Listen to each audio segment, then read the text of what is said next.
Hello बच्चों, नमस्कार। एक बार फिर से स्वागत है हमारे इस प्लेटफॉर्म में। तो जैसा कि हमने टॉपिक शुरू किया है मोशन इन स्ट्रेट लाइन, उनमें से एक टॉपिक अपना कंप्लीट हो गया है। उसके न्यूमेरिकल्स भी हमने बहुत सारे किए। अब इसके बाद उनमें कौन कौन से न्यूमेरिकल्स किए हमने, क्या क्या भी करना बाकी है, उसको सीखते हैं। और फिर इसके बाद हम धीरे से मूव करते हैं एक्सेलरेशन की तरफ। क्लियर है? तो हमने जो स्टार्टिंग में सीखा कि velocity is a function of time. velocity is a function of time and this velocity is a instantaneous velocity। ये कौन सी velocity थी? इंस्टेंटेनियस velocity थी। उस इंस्टेंटेनियस velocity से किसी पर्टिकुलर टाइम पर, किसी इंस्टेंट पर velocity और एवरेज velocity हम निकालना हमने सीखा था। क्लियर है? आज हमें सीखना है position is a function of time पे हमें velocity कैलकुलेट करना है। ठीक है, फिर एक्सेलरेशन सीखेंगे। फिर इसके बाद हमारा ये वेरिएबल एक्सेलरेशन का टॉपिक कंप्लीट होगा। फिर हम लोग पढ़ेंगे कांस्टेंट एक्सेलरेशन। क्लियर है? तो आज हम पढ़ेंगे displacement as a function of time. Clear है? हाँ, तो इसका हम एक एग्जाम्पल लेके समझते हैं। एग्जाम्पल है अपने पास x is equal to 2t² plus 4t। 2t² plus 4t। अपने क्या निकालना है? Average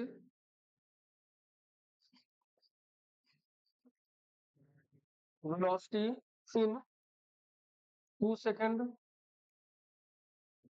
velocity 2 second. और अपने फाइंड करना है इंस्टेंटेनियस वेलोसिटी। ठीक है, एंड या स्पीड भी इसको लिख सकते हैं। वेलोसिटी और स्पीड दोनों निकालनी है अपने को। क्लियर है? और इसके बाद इंस्टेंटेनियस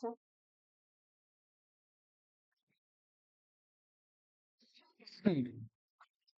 क्लियर है? सबसे पहले एवरेज स्पीड, फिर इंस्टेंटेनियस स्पीड। क्लियर है? एवरेज स्पीड के लिए अपन लोग क्या करेंगे? सबसे पहले एवरेज स्पीड का फॉर्मूला क्या अपने पास? एवरेज स्पीड का जो फॉर्मूला है, total distance upon total time. Total distance upon total time. ठीक है, तो 2 सेकेंड में हम टोटल डिस्टेंस कितने ट्रेवल कर लेंगे? 2 सेकेंड में हम टोटल डिस्टेंस कितनी ट्रेवल कर लेंगे? तो अगर हम देखें तो टोटल डिस्टेंस कितनी ट्रेवल करेंगे, इसके लिए हमें क्या करना पड़ेगा? इसमें टी की वैल्यू पुट करें। X at 2 second is equal to 2 into 2² plus 4 into 2। This equal to 2 जा 4, 4 2 जा 8, 8 plus 8 is equal to 16 metre. 16 metre. और टाइम कितना है अपने पास? 2 सेकेंड। टाइम अपने पास 2 सेकेंड है, तो अपने पास कितना हो गया? V average is equal to the total distance 16 divided by total time 2 is equal to 8 metre per second. Clear हुआ क्या? क्लियर हुआ? आगे समझते हैं। अगर हमें इंस्टेंटेनियस निकालना हो, इंस्टेंटेनियस स्पीड, तो इंस्टेंटेनियस स्पीड के लिए अपन लोग क्या करेंगे? इंस्टेंटेनियस के लिए सबसे पहले हम इसका डिफरेंशिएट करेंगे टाइम के रिस्पेक्ट में। तो d x by d t is equal to 2 2 जा 4 टी प्लस 4। क्लियर है? 4t plus 4। अब क्या करना है हमें? किसी टाइम, पर्टिकुलर टाइम पर कैलकुलेट करना है। तो पर्टिकुलर टाइम क्या होगा? 2 सेकेंड। ये जो हमारा आया वी इंस्टेंटेनियस, वी इंस्टेंटेनियस कितना आया? V in at 2 second equal to 4 into 2 plus 4। कितना हो गया ये? 4 2 जा 8 प्लस 4 कितना हो गया? 12 मीटर पर सेकेंड। क्लियर है क्या? यहाँ तक क्लियर है? चलिए इतना पहले नोट करिए, फिर इसके बाद अगला एग्जाम्पल समझते हैं। तो नोट करिए। फिर नेक्स्ट एग्जाम्पल,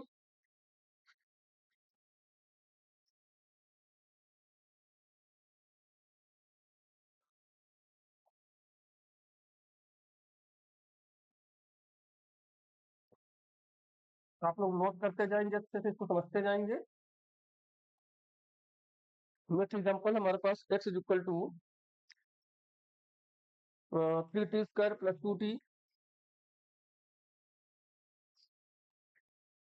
प्लस 2। क्लियर है? अपने फाइंड क्या करना है? Find velocity as a function of time. First आपको velocity as a function of time find करना है। दूसरा सेकंड क्वेश्चन है इसी में कि average velocity in 4 second, average velocity in 4 second, ठीक है। Average velocity in 4 second. Average velocity क्या होगी? एवरेज वेलोसिटी जो फार्मूला होगा हमारा v average is equal to x final minus x initial divided by total time, total time. तो हमारे पास x फाइनल क्या होगा, यानी कि फाइनल टाइम पे x फाइनल क्या होगा, x 4 सेकंड पर, 4 सेकंड पर कितना होगा, 3 into 4 square plus 2 into 4 plus 2, this becomes 16, 16 into 3 48 plus 4 into 8, 8 plus 2, this is 58, this is 58, clear है। and at 2 second, 2 second पे क्या होगा, at 2 second, sorry 2 नहीं, इनिशियल 0 था, तो at t is equal to 0, this term becomes 0 and this is 2, then the average velocity is equal to average distance इनका displacement becomes 58 minus 2 divided by total time 4, this is v average is equal to 56 divided by 4, तो ये हो गया v average is equal to 1 and 4, बोले तो 14 metre per second. Clear है क्या यहाँ तक? बराबर। Next, velocity as a function of time, velocity function का टाइम का फंक्शन कैलकुलेट करना है तो इसको डायरेक्ट डिफरेंशिएट करेंगे। तो डिस्प्लेसमेंट अपने पास गिवन है x is equal to 3 t square plus 2t plus 2, differentiating this we get dx by dt is equal to 6p plus 2, this is the velocity as a function of time. अगर उस instant पे velocity पूछ ले तो उस instant पे velocity का form क्या होगा, कितने में पूछा था, 4 सेकंड पे, तो v4 इस इंस्टेंट पे तो 6 इंटू 4 प्लस 2, तो कितना हो गया 24 plus 2 equal to 26 metre per second. Clear है। नेक्स्ट क्वेश्चन की तरफ अपन लोग मूव करते हैं, इसके पहले हम थोड़ा सा एक्सेलरेशन के बारे में जानते हैं। क्लियर। नेक्स्ट,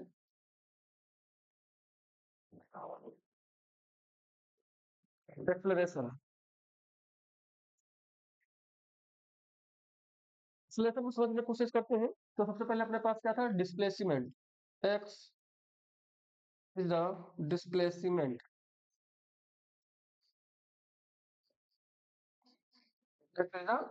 डिस्प्लेसमेंट ये होगा क्या, इसको हम लिखेंगे delta x in the vector form, this is the x final minus x initial. Clear है। तो वेलोसिटी, एवरेज वेलोसिटी कैसे निकालते हैं, average velocity is equal to x final minus x initial divided by delta t या t final minus t initial, ये भी बोल सकते हैं। क्लियर है। इसको अपन लोगों ने लिखा था delta x by delta T. Clear है। अगर हमें इंस्टेंटेनियस बनाना हो तो इंस्टेंटेनियस के लिए क्या करते हैं, हम लिखते हैं limit delta t tends to zero, last lecture में बताया गया था आप लोगों को, delta t tends to zero, delta x by delta t is equal to the d x by d t, this is the instantaneous velocity, this is the instantaneous velocity। Clear है। वहां पर एक्सेलरेशन क्या होगा, acceleration acceleration acceleration is the time rate of change of velocity, ऐसे लिख सकते हैं change in velocity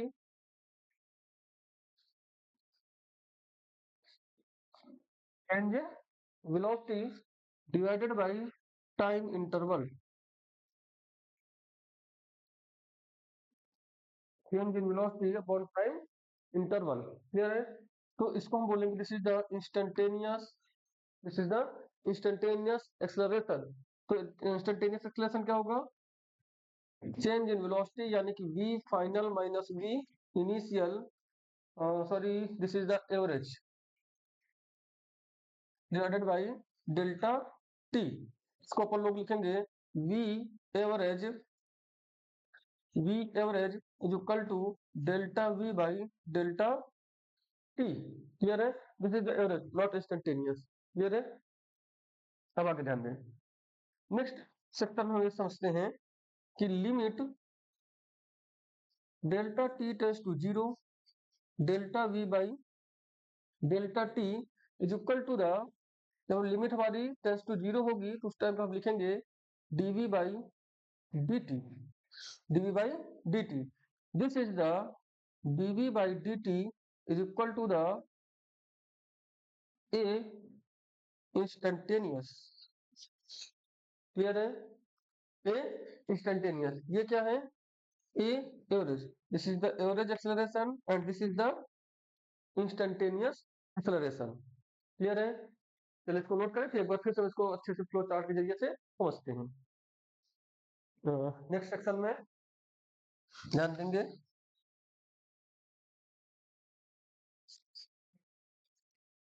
हाँ, अब देखा हमें क्या करना क्या होगा कि मोस्टली हमें क्वेश्चन में जरूरत क्या क्या पड़ेगी।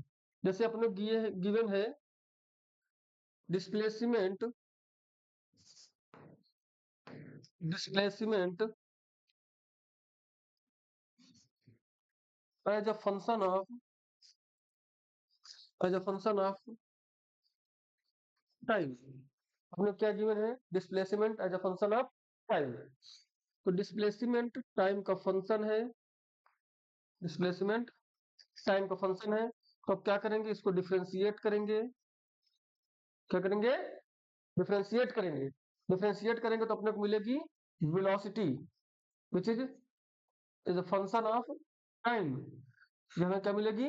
वेलोसिटी, जो कि होगा डिस्प्लेसमेंट का फर्स्ट डेरिवेटिव या फिर पहला डिफरेंशिएशन डिस्प्लेसमेंट का क्या होगा? वेलोसिटी। क्लियर है? फिर इसके बाद हम इसको अगेन डिफरेंशिएट करेंगे, अगेन डिफरेंशिएट करेंगे तो अपने को मिलेगा एक्सेलरेशन। क्या मिलेगा? एक्सेलरेशन, जो कि होगा dv बाई dt। या हम इसको कह सकते हैं कि हमने क्या किया? वेलोसिटी को डिफरेंशिएट किया टाइम के रिस्पेक्ट में, या हमने डिस्प्लेसमेंट को दोबारा डिफरेंशिएट किया, दोबारा डिफरेंशिएट किया टाइम के रिस्पेक्ट में। क्लियर है? नहीं समझे? फिर समझते हैं। दूसरे को गिवन है डिस्प्लेसमेंट टाइम का फंक्शन, इसको आप एक बार डिफरेंशिएट करेंगे तो वेलोसिटी मिलेगी, वेलोसिटी को दोबारा डिफरेंशिएट करेंगे तो एक्सेलरेशन मिलेगा। और वेलोसिटी खुद डिफरेंशिएशन है डिस्प्लेसमेंट का, तो डिस्प्लेसमेंट को दो बार डिफरेंशिएट करेंगे तो अपने को क्या मिलेगा? एक्सेलरेशन मिलेगा। क्लियर है? आगे समझते हैं। इसी का अगर हम रिवर्स प्रोसेस लें, या रिवर्स प्रोसेस मतलब कि अपने को गिवन है acceleration as a function of time, acceleration as a function of time. तो अब क्या करेंगे? आप एक्सेलरेशन को इंटीग्रेट करेंगे, इंटीग्रेट करेंगे। जिस तरीके से वेलोसिटी को डिफरेंशिएट किया था तो एक्सेलरेशन मिला था, तो अब आप क्या करेंगे कि एक्सेलरेशन को इंटीग्रेट करेंगे तो वेलोसिटी मिलेगी। क्लियर है? अब क्या करेंगे? एक्सेलरेशन को इंटीग्रेट करेंगे तो अपने को मिलेगा वेलोसिटी। क्या मिलेगी? वेलोसिटी। तो कैसे करेंगे? वेलोसिटी के लिए क्या करना होगा? वेलोसिटी के लिए हमें एक्सेलरेशन को टाइम के रिस्पेक्ट में इंटीग्रेट करना होगा। क्लियर है? बराबर है? नेक्स्ट, नेक्स्ट क्या करना पड़ेगा? अब जिस प्रकार से आपने डिस्प्लेसमेंट को डिफरेंशिएट किया था तो वेलोसिटी मिली थी, आपको क्या करना पड़ेगा? वेलोसिटी को इंटीग्रेट करेंगे तो डिस्प्लेसमेंट मिलेगा। तो हम वेलोसिटी को फिर से इंटीग्रेट करेंगे, फिर से इंटीग्रेट करेंगे। इंटीग्रेट करने पर जो हमारी जो नई वेलोसिटी मिलेगी, इस वेलोसिटी का फिर से इंटीग्रेट करेंगे टाइम के रिस्पेक्ट में, तो अपने को डिस्प्लेसमेंट मिलेगा। प्रोसेस समझ में आया कि नहीं? आइए दो एग्जांपल से समझते हैं। ठीक है, पहले इसको नोट करें अच्छे से, फिर हम समझते हैं। डिस्प्लेसमेंट का डिफरेंशिएशन करेंगे तो वेलोसिटी मिलेगी, वेलोसिटी का डिफरेंशिएशन करेंगे तो एक्सेलरेशन मिलेगा। इसी का रिवर्स प्रोसेस, एक्सेलरेशन को इंटीग्रेट करेंगे तो वेलोसिटी मिलेगी, वेलोसिटी को इंटीग्रेट करेंगे तो डिस्प्लेसमेंट मिलेगा। क्लियर है? चलिए अब और अच्छी समझते हैं एक एग्जांपल से।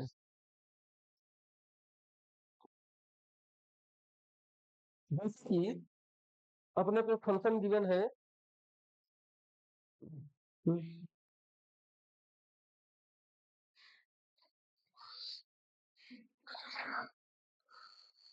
लिखा है, तो मतलब गिवन है कि x is equal to t square minus 5t+4, find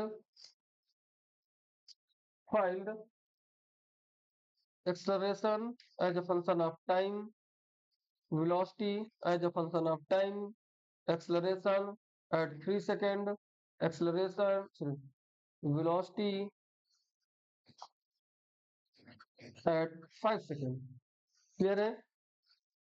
क्या करना है अपने को? डिस्प्लेसमेंट गिवन है, डिस्प्लेसमेंट से पहले वेलोसिटी, फिर वेलोसिटी से एक्सेलरेशन। तो सबसे पहले क्या करना पड़ेगा? जब वेलोसिटी डिस्प्लेसमेंट गिवन हो, वेलोसिटी एक्सेलरेशन पूछेगा तो आप क्या करेंगे? डिफरेंशिएट करेंगे। डिफरेंशिएट करेंगे तो हम यहाँ पर डिफरेंशिएट करना स्टार्ट करते हैं। तो x is equal to t square minus 5t+4।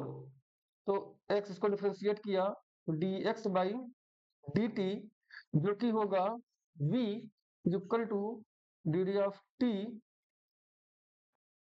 square minus 5t+4. Okay, we have differentiating this, then 2t minus 5, and this term becomes 0, constant differentiation 0। क्यों जीरो होता है, कैसे होता है? डिफरेंशिएशन वाले टॉपिक में अच्छे से पढ़ाया है, अच्छे से एक्सप्लेन किया है। तो अगर डिफरेंशिएशन या इंटीग्रेशन कोई समस्या आती है तो पहले जाकर उस मैथमेटिकल टूल्स वाले टॉपिक को आप पढ़िए अच्छे से। मैथमेटिकल टूल्स में हमने इंटीग्रेशन डिफरेंशिएशन अच्छे से कंप्लीट किया है। क्लियर है? This is the velocity, this is the velocity, and again differentiating this displacement, then we get acceleration is equal to differentiation of velocity, और ये कहें डबल डेरिवेटिव ऑफ डिस्प्लेसमेंट। और इसको दोबारा डिफरेंशिएट करेंगे तो D D of T 2t-5, तो फिर यहाँ पे 5 का 0, t का 1, तो एक्सेलरेशन कितना हो गया अपना? 2 metre per second square. Clear हुआ क्या? ये मीटर पर सेकेंड। समझ में आया क्या? का अब हमारे पास ये दो आंसर हो गए। Acceleration as a function of time, क्योंकि टाइम तो बचा ही नहीं इसमें, तो इसमें टाइम का कोई फंक्शन रहेगा नहीं। Velocity is a function of time, तो क्या करना है? एक्सेलरेशन एट 3 सेकंड, तो एक्सेलरेशन एट 3 सेकंड पर ये टाइम की वैल्यू रखने की जरूरत ही नहीं है, कांस्टेंट एक्सेलरेशन आ गया। वेलोसिटी एट 5 सेकंड, तो v 5, वेलोसिटी एट 5 सेकंड के लिए 2 into 5 minus 5 is equal to 5 metre per second. Velocity कितनी हो गई? 5 मीटर पर सेकेंड। क्लियर है? आगे बढ़ते हैं, एक और एग्जांपल से समझते हैं।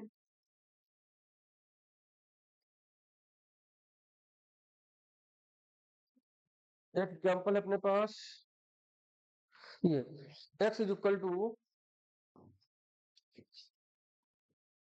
Sign omega t plus cos omega t. यहाँ पे एक टर्म है a और यहाँ पे टर्म लगा हुआ है b cos omega t. Clear है? ये अपना कोई डिस्प्लेसमेंट है इस टाइप का। क्या है? किस टाइप का बनेगा वो तो ग्राफ बनाने से होगा। क्लियर? लेकिन हमें क्या करना है, यहाँ पे एक्सेलरेशन फाइंड करना है और वेलोसिटी फाइंड करना है। क्लियर है? तो वेलोसिटी के लिए क्या करना पड़ेगा? टाइम के रिस्पेक्ट में, टाइम के रिस्पेक्ट में अपने को डिफरेंशिएट करना पड़ेगा। क्लियर? तो वेलोसिटी के लिए सबसे पहले हम क्या करते हैं? टाइम के रिस्पेक्ट डिफरेंशिएट करते हैं। तो dx by dt is equal to ये डी ऑफ t और a sine omega t plus b cos omega t, इसको डिफ्रेंशिएट करेंगे तो कांस्टेंट टर्म बाहर a sine omega t, sine का integrate differentiation cos omega t, और ये जो कांस्टेंट टर्म टी के अलावा लगा हुआ है वो आगे मल्टीप्लाई में आता है। पता है आप लोगों को? नहीं पता है तो डिफ्रेंशिएशन वाले टॉपिक में जाके पढ़ेंगे हमारे। तो ये हो जाएगा ओमेगा और प्लस डी, और ये कॉस ओमेगा टी, कॉस का डिफ्रेंशिएशन माइनस साइन, और ये साइन ओमेगा टी, तो ये ओमेगा बाहर मल्टीप्लाई में आएगा ओमेगा। क्लियर है? नेक्स्ट, तो इसको हम ऐसे लिख सकते हैं कि velocity is equal to omega, हमने कॉमन लिया, then we get a cos omega t minus b sine omega t. Clear? This is equation number first and this is equation number second. Clear है? And to find the acceleration we differentiate again the displacement, or we can say again differentiating the velocity. Clear? Then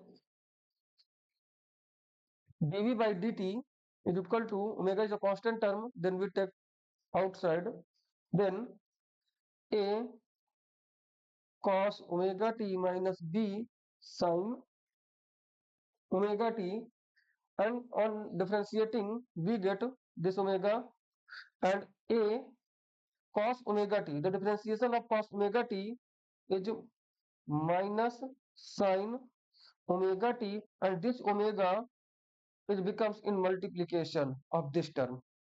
Clear है? And again the differentiation of sin is cos omega t, and this omega becomes in multiplication omega and this minus sign. Clear है यहाँ तक का? And now again this minus sign and this minus sign and this omega we take common, then we get dv by dt is the acceleration. Acceleration becomes minus, and this omega and this omega, this is the minus omega square, and here a sin omega t plus b cos omega t. Clear? Then this is the acceleration. This is the acceleration. और अगर हम यहाँ से देखें this is this term is exactly equal to this term, means this is the x, then we can say acceleration is equal to minus omega square x. Clear?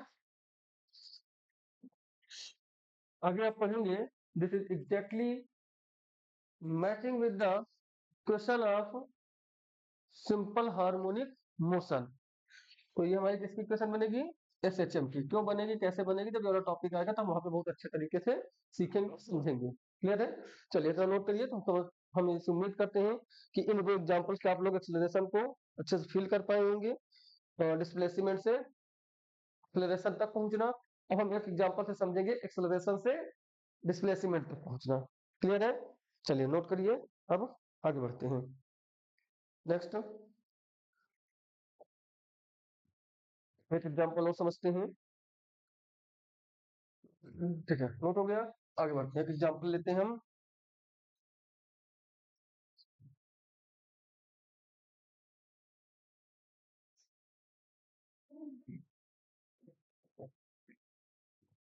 Question note करिएगा। We have a question of acceleration a is equal to 12t square plus 6t, and we have given at t is equal to 0,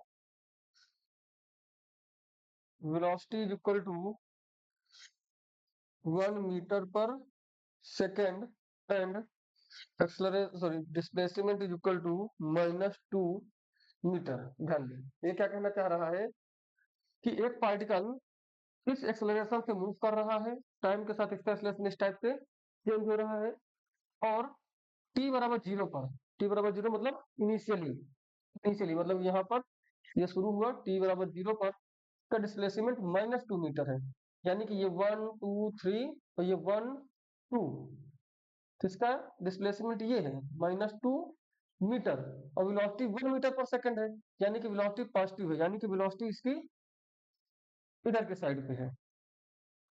clear है? अब समझते हैं। अब ये क्या कह रहा है, ये दो कंडीशंस गिवन है, इन दो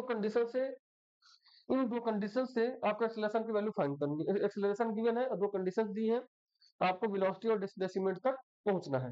क्लियर? तो आप लोग बताया गया कि जब डिस्प्लेसमेंट गिवन हो तो वेलोसिटी से एक्सेलरेशन, यहाँ पे क्या करेंगे, डिफरेंशिएशन, यहाँ पे क्या करेंगे, डिफरेंशिएशन। कि आपको एक्सेलरेशन गिवन है कि आपको पहुंचना है वेलोसिटी से डिस्प्लेसमेंट, तो यहाँ पे क्या करेंगे, इंटीग्रेशन, यहाँ पे क्या करेंगे, इंटीग्रेशन। यहाँ पे एक्सेलरेशन से वेलोसिटी जाने के लिए इंटीग्रेशन, क्या, इंटीग्रेशन। इंटीग्रेशन करने के लिए क्या करना पड़ेगा अपने को, एक्सेलरेशन को लिखेंगे dv by dt equal to 12 t square plus 6t, इसको इधर शिफ्ट किया, integration v is equal to integration 12 t square plus 6t into dt। Clear है? यहाँ तक समझ में आया? अब आगे समझते हैं। इसको जब आपने इंटीग्रेट किया, सो dv यहाँ पे आएगा, तो this is v on integrating v get 12, इसको जब आप इंटीग्रेट करेंगे t टू पावर 2 प्लस 1 डिवाइडेड बाई 2 प्लस 1, हाउ दिस वी गेट, इसको समझने के लिए आपको इंटीग्रेशन वाला लेक्चर अच्छे से वॉच करना पड़ेगा। क्लियर? प्लस 6, ये कितना हो जाएगा, t square by 2, then we get 12 t cube by 3 plus 3 t square, this 3 cancel out by 3, then 4 t cube plus 3 t square. Clear है यहाँ तक? अब आप लोग पता है कि जब भी हम इंटीग्रेशन कर लेते हैं, अगर कोई बाउंड्री नहीं दी है, कोई लिमिट नहीं दी है, तो आप एक कांस्टेंट टर्म लगाते हैं c, कांस्टेंट टर्म c, क्योंकि यहाँ पे कोई लिमिट तो दी नहीं है। क्लियर? जब लिमिट गिवन नहीं है तो आप लगाएंगे कांस्टेंट टर्म c, तो एक कांस्टेंट टर्म c, एक constant term c, then this is the velocity v is equal to 4t cube plus 3t square plus 3। आगे समझते हैं। तो अपने पास एक बाउंड्री कंडीशन गिवन है, ये at t is equal to 0 v is equal to this. Clear? देखो यहाँ पे क्या करना है, जब t की वैल्यू 0 है, जब t की वैल्यू 0 है उस टाइम पर v की वैल्यू 1 है, तो जब v की वैल्यू 1 है तब t कितना है, 0, दिस 0 मीन्स दिस टर्म पूरा completely 0 and this term again 0, then we get 0 plus 0 plus c means c is equal to 1 meter per second. Then putting this value here, we get v is equal to 4 t cube plus vt square plus 1. Are you getting my point clearly? चलिए यहाँ तक समझ में आया होगा आप लोगों को, हम ऐसी उम्मीद करते हैं। अपना पहले नोट करेंगे अच्छे से, फिर हम डिस्प्लेसमेंट को समझते हैं। डिस्प्लेसमेंट को समझने के लिए हमें क्या करना होगा, इस पूरे टर्म को दोबारा इंटीग्रेट करना पड़ेगा। क्या करना पड़ेगा, दोबारा इंटीग्रेट करना पड़ेगा। तो वेलोसिटी को आप लिख पाएंगे dx बाई dt, वेलोसिटी क्या है, dx by dt is equal to 4t cube plus 3t square plus 1, this dt shifting here, then we get dx is equal to 4t cube plus 3t square plus 1 and dt, and now integrating this equation with respect to time, then we get x is equal to 4, and this becomes t to power 3 plus 1 by 3 plus 1 and plus 3 this term t cube by 3 and plus 1 का integration t, this t से t cancel, ये this 4 and this 4 cancel out by this term, then we get 3, sorry,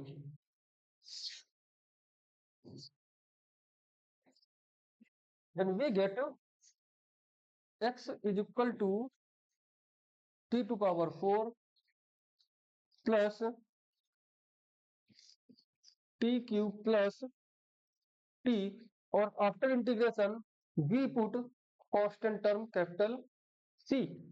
C already यहाँ पे use हो चुका है, तो सी की जगह पे आप कोई दूसरा कांस्टेंट टर्म लेते हैं, सी प्राइम या सी डैश, जो लोग आप बोलते हो सी प्राइम। क्लियर है? आपने क्या देखा कि यहाँ पे दूसरी बाउंड्री कंडीशन गिवन है कि eight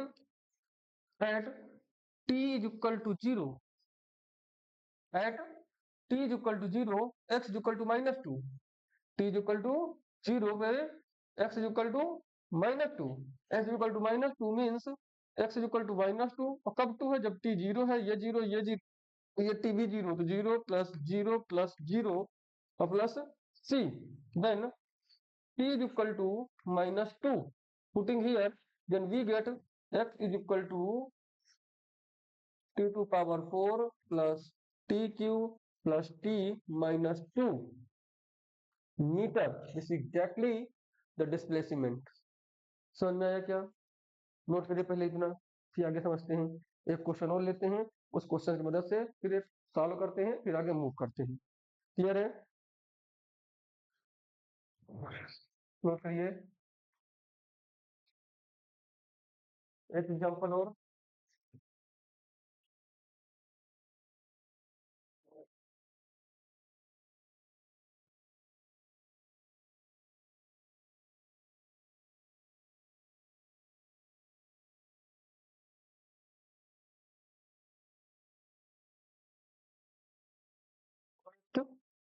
Relation is given by, this relation is given by a is equal to 2t plus 3, 2t नहीं 4t के लिए 4t plus 3। क्लियर है? And boundary condition are given at t is equal to 2 second, t is equal to 2 second, v is equal to 3 meter per second. Second boundary condition at 2 is equal to, at t is equal to 1 second, x is equal to 1 meter। Clear है? दो boundary condition दी है। दो boundary condition क्या क्या है? एक boundary condition है कि इसका मतलब क्या होता है, पहले इसको फील करें। मुझे लगा थोड़ी सी प्रॉब्लम हो रही होगी आप लोगों को। जैसे मान लीजिए एक कार चली जा रही है, इसका कोई एक फिक्स एक्सेलरेशन है, टाइम के साथ वेरी कर रहा है। क्लियर? टाइम के साथ वेरी कर रहा है, वेरी कर रहा है। जैसे ही स्टार्ट हुई, आपने क्या किया, बाउंड्री कंडीशन का अप्लाई करना है। जैसे मूव कर रही थी, 2 सेकंड पे आपने बिल्कुल क्लिक किया। 2 सेकंड पे आपने देखा कि जहां पर से गाड़ी स्टार्ट हुई थी, वहां से चलते चलते 2 सेकंड में यहाँ पे पहुंच गई। तो वो डिस्प्लेसमेंट कहाँ पे पहुंची? यहाँ पे। ठीक है? फिर 2 सेकंड पे 1 सेकंड पे हो गया, फिर 2 सेकंड पे जैसे जो गाड़ी जब 0 पे स्टार्ट हुई थी, time t is equal to 0 पर, तो वहां से गाड़ी जैसे चली, 2 सेकंड में आप क्लिक किया, तो 2 सेकंड में उसकी स्पीड क्या रही होगी, वो गिवन है। क्लियर? और ये एक्सेलरेशन के एक्सप्रेशन गिवन है। तो अपने क्या करना है, जब एक्सेलरेशन से वेलोसिटी से डिस्प्लेसमेंट आना होगा, तो आप क्या करेंगे, इंटीग्रेशन करेंगे। आइए सीखते हैं, आइए सीखते हैं। हाँ, इसके लिए a is equal to dv by dt is equal to 4t plus 3, इसको इधर शिफ्ट किया, तो dv is equal to 4t plus 3 dt, integrate करेंगे दोनों साइड में, ऐसे इंटीग्रेट किया, this is v and this is 4 and this t² by 2 plus 3t। After integration we put a constant c। क्यों? क्योंकि लिमिट गिवन नहीं, तो इसलिए कांस्टेंट टर्म आपको पुट करना पड़ेगा। क्लियर है? तो 2 से 2 कैंसिल आउट हुआ, तो v is equal to 2t² plus 3t plus c। Clear है? ठीक है, next, this is equation number first. Now put this boundary condition. पहले क्या मिला हमको, वेलोसिटी मिली, तो पहले किसकी वैल्यू पुट करेंगे, वेलोसिटी की। तो वेलोसिटी की वैल्यू पुट करने के लिए ये बाउंड्री कंडीशन अप्लाई करना है अपने को। ये बाउंड्री कंडीशन अपने को अप्लाई करना है। बाउंड्री कंडीशन क्या है, at t is equal to 2 second, v is equal to 3 metre per second. Clear है? Then we get v is equal to 3 metre per second, कब? जब टाइम है 2 सेकंड, तो उस समय पर टाइम की वैल्यू 2 सेकंड। क्लियर? तो 2 2 जा 4, 3 इज इक्वल टू 2 2 जा 4, 4 2 जा 8 प्लस 3 2 जा 6 प्लस सी 16, सॉरी 6 प्लस 8 14, 14 उधर शिफ्ट किए तो c is equal to 3 minus 14, this becomes c is equal to 11 metre per second. Clear? अब आप कहेंगे कि सी की आपने ये यूनिट कैसे सेट कर दी? 11 मीटर पर सेकंड, जबकि तो कांस्टेंट टर्म था, और ये कांस्टेंट टर्म था, तो इसकी आपने अपने मन से ये यूनिट कैसे लिख दी? यूनिट ऐसे लिख दी कि आपको कॉन्सेप्ट सिखाया गया था कि अगर बीच में प्लस या माइनस लगा हो तो इन सारे स्टेप्स की यूनिट और डायमेंशन बराबर होती है। हर एक स्टेप की यूनिट और डायमेंशन इक्वल होगी। तो जो डायमेंशन इस स्टेप की होगी वही डायमेंशन इस स्टेप की होगी, वही डायमेंशन इस स्टेप की होगी, तो वही डायमेंशन इसके भी होगी। अगर इसकी मीटर पर सेकंड है तो इसकी भी मीटर पर सेकंड होगी। क्लियर है? पुट करेंगे इसको,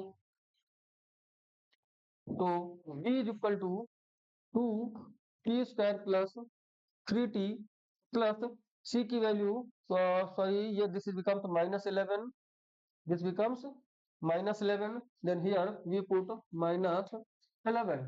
क्लियर है क्या? बराबर। नेक्स्ट स्टेप, अब again integrating this term dv by, sorry velocity को अपन लोग पुट करेंगे dx by dt, dx by dt, then 2t² plus 3t minus 11, this term putting here, then dx is equal to 2t² plus 3t minus 11 into dt, and on integration this get x is equal to 2 and t cube by 3 plus 3 into t square by 2 minus 11t plus a constant term c prime, because we already used c. Okay, we already used c term. Then here we put a new constant c prime. Clear है? Next, this becomes x is equal to 2 by 3 t cube plus 3 by 2 t square minus 11t plus c prime.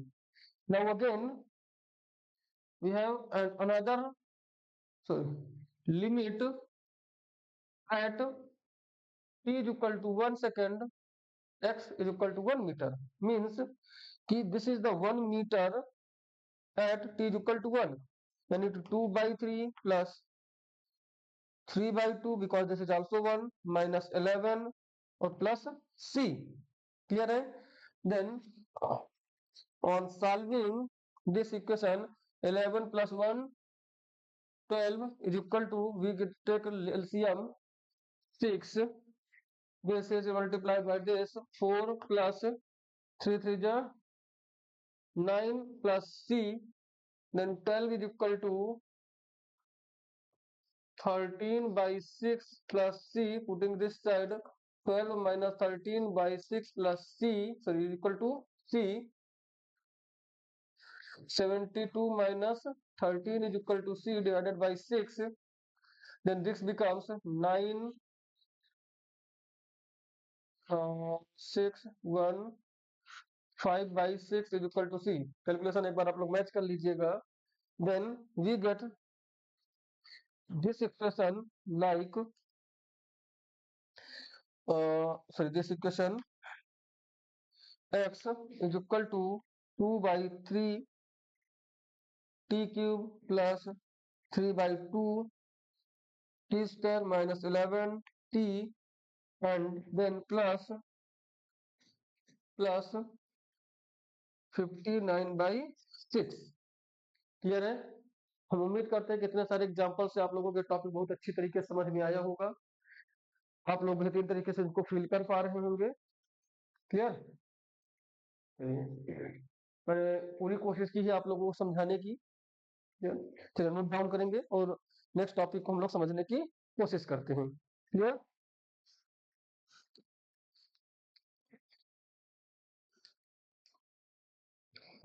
Next note करेंगे।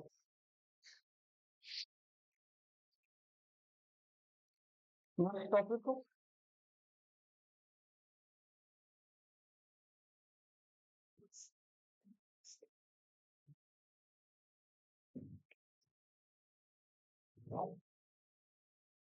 इसी में हमें पढ़ना है motion in straight line, motion in straight line with with constant acceleration।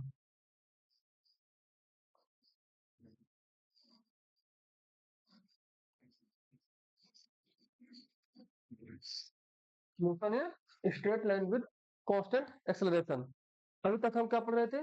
Variable acceleration. Clear? तो अब हमें पढ़ना है कांस्टेंट एक्सेलरेशन। क्लियर? इस कांस्टेंट एक्सेलरेशन में दो टॉपिक अपने पढ़ना है। एक equation of motion, equation of motion, and second motion, motion under gravity.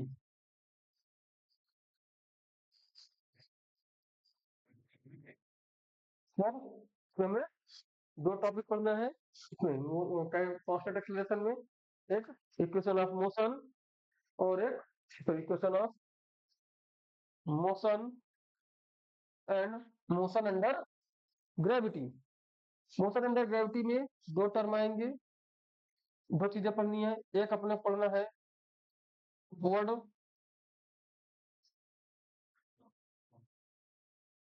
यानी कि नीचे से ऊपर फेंकेंगे, और सेकेंड डाउनवर्ड,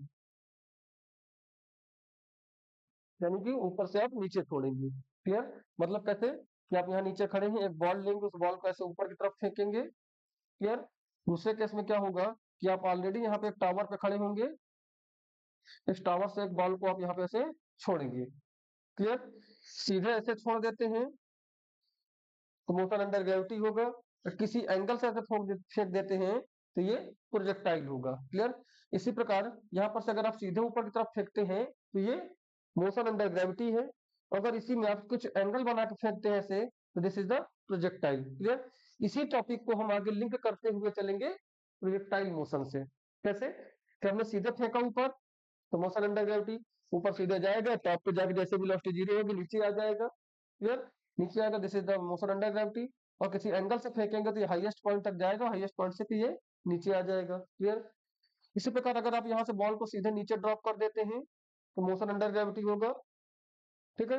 अगर आप इसी बॉल को सीधे इस टाइप से फेंक देते हैं तो ये प्रोजेक्टाइल मोशन हो जाएगा। क्लियर है? ठीक है? इसी प्रकार इक्वेशन ऑफ मोशन में दो चीजें पढ़ेंगे। आप एक पढ़ेंगे एक्सेलरेटेड मोशन,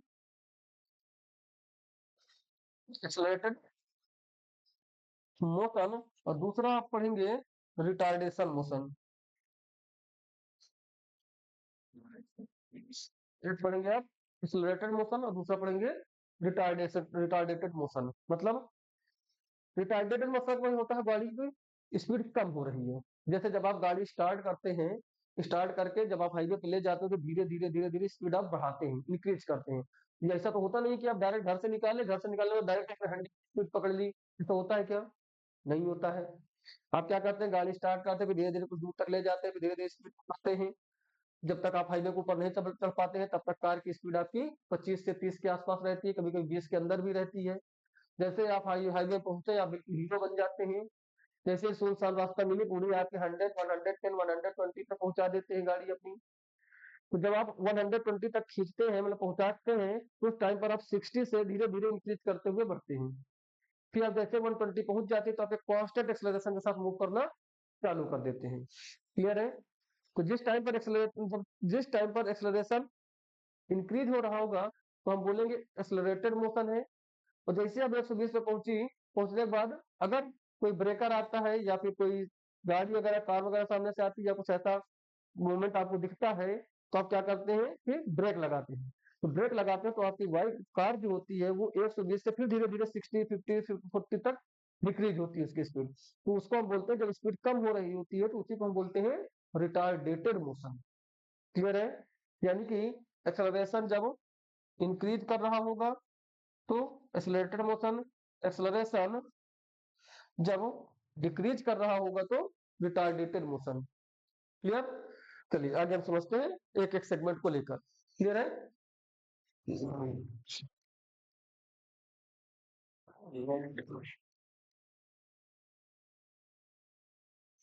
ध्यान समझते हैं। सबसे पहला हमारा इक्वेशन ऑफ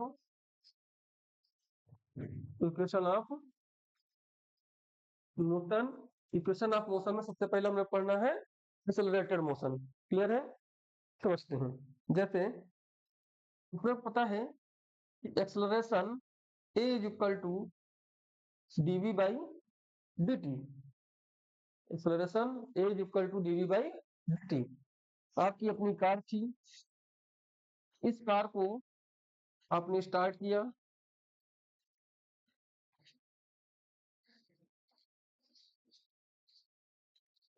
इस कार को आपने स्टार्ट किया। स्टार्ट करने के बाद जैसे धीरे से आपने एक्सेलरेटर पे पैर रखा, जिसकी इनिशियल वेलोसिटी आपने स्टार्ट कर दी u, धीरे से स्टार्ट होकर चलना शुरू कर दी। फिर आप जब हाईवे के ऊपर पहुंच गए, यही कार जब आपकी हाईवे के ऊपर पहुंच गई,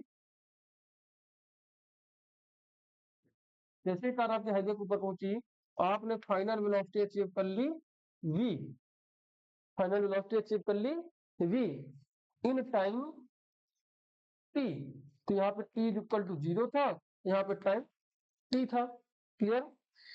अब अपने को अगर एक्सेलरेशन से वेलोसिटी फाइंड करनी है तो एक्सेलरेशन को इधर ले जाए, सॉरी टाइम को इधर ले जाएंगे, तो dv is equal to acceleration into dt। अब आप दोनों साइड में इंटीग्रेट करेंगे। क्लियर?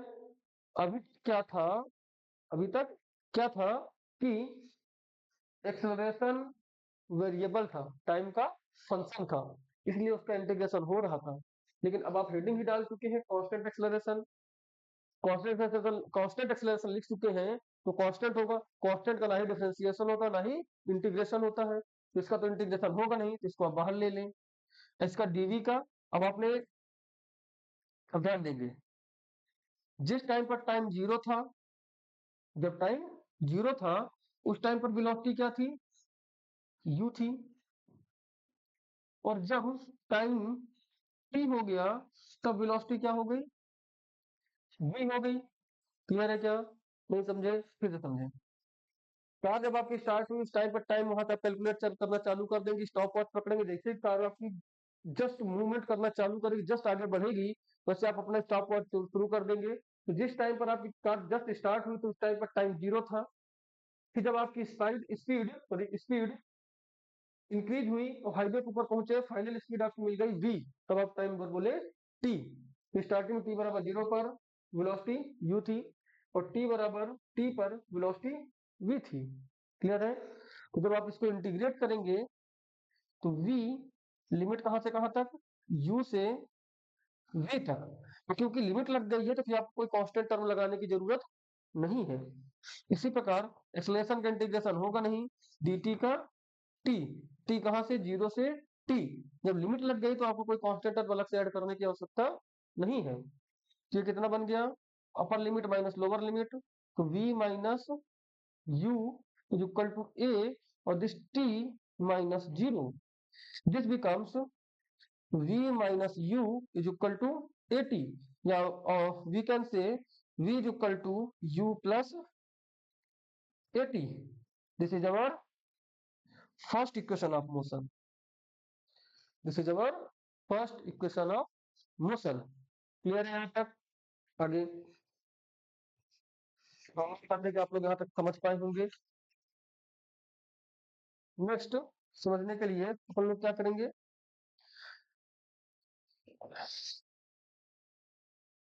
नेक्स्ट अपन लोग पता है कि v is equal to v is equal to dx by dt, dx by dt। This equation, this dt shifted here, then we get dx is equal to v dt, and dx on integrating dx, putting the value of v from this equation. Again, listen, v, the value of v putting here from this equation.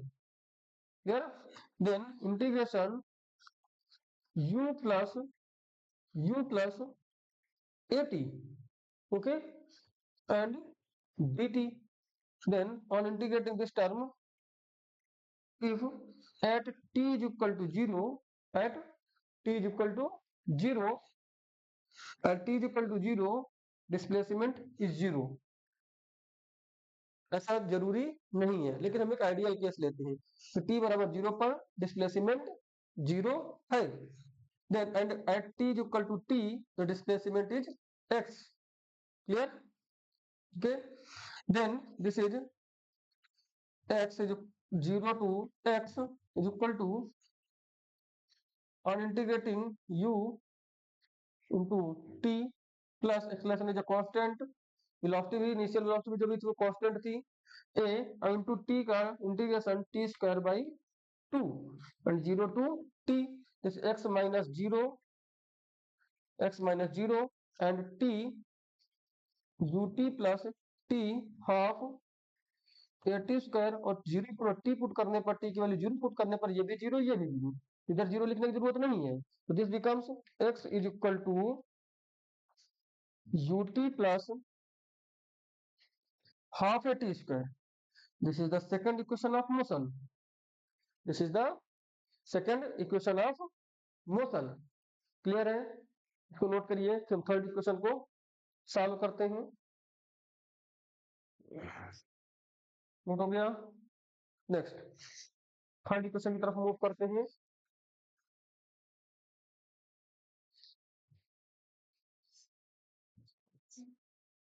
ये equation मिल गई आपको, तो अपन लोग क्या करेंगे कि ये जो इक्वेशन है इसमें u को इधर शिफ्ट करें, then we get v minus u is equal to at, और इस a को नीचे शिफ्ट कर देंगे, इस a को नीचे शिफ्ट किया, then t is equal to v minus u by a, t is equal to v minus u by a, then we get x is equal to u, और t की जगह पर ये पुट करेंगे v minus u by a plus 1/2 a, और t की जगह पे v minus u by a का होल स्क्वायर। क्लियर है? आगे समझते हैं। अब इसको सॉल्व करते हैं अपन लोग। इसको सॉल्व करने की कोशिश करते हैं। This is x multiply this term, then we get uv by a, and again multiply this term, then minus u square by a plus 1/2 a, and this is a square, then v minus u का whole square divided by a square, this a cancel out by this, then we get x is equal to uv by a minus u square by a plus 1/2 this term a square, यानी कि u square plus v square minus 2uv divided by a। Clear है? now multiply this term in all steps, we get x is equal to uv by a minus u square by a, and this multiplied by this term, then we get u square by 2 into a, u square by 2 into a plus v square by 2 into a, this 2 and this a, okay, and now minus in this term this 2 cancel out by this, then we get uv divided by a. How? ये दो इस दो से cancel out हुआ। कैसे हुआ एक बार आप लोग खुद से सॉल्व करके कोशिश करिएगा। then this term completely cancel out by this term. Okay, now again this is u square by 2a, u square by 2a with positive sign, and this is u square by a with negative sign. Means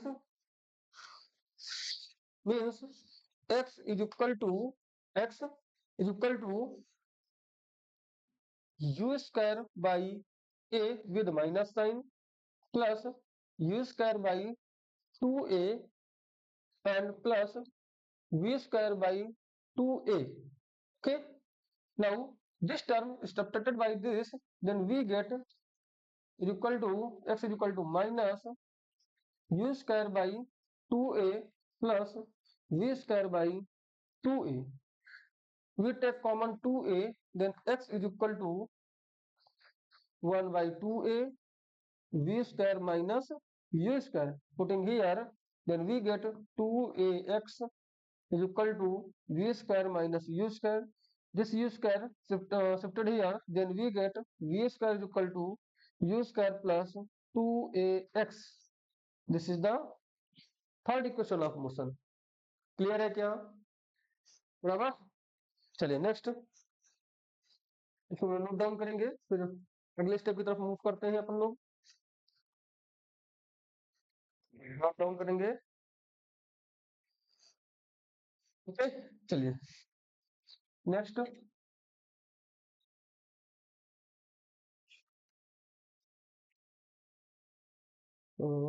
lecture लगभग एक घंटे को हो गया है, वो lecture ज्यादा लंबा हो जाएगा, तो 1 घंटे का लेक्चर इनफ है, सफिशियंट है मेरे हिसाब से। जैसे जैसे हैबिट आपकी बनती जाती है 1 घंटा या उससे ज्यादा के देखने की, वैसे वैसे लेक्चर्स की लेंथ इंक्रीज करते जाएंगे। ठीक है, चलिए तो आज के लिए इतना ही रखते हैं, मिलते हैं अगले एपिसोड में। तब तक के लिए नमस्कार, जय हिंद।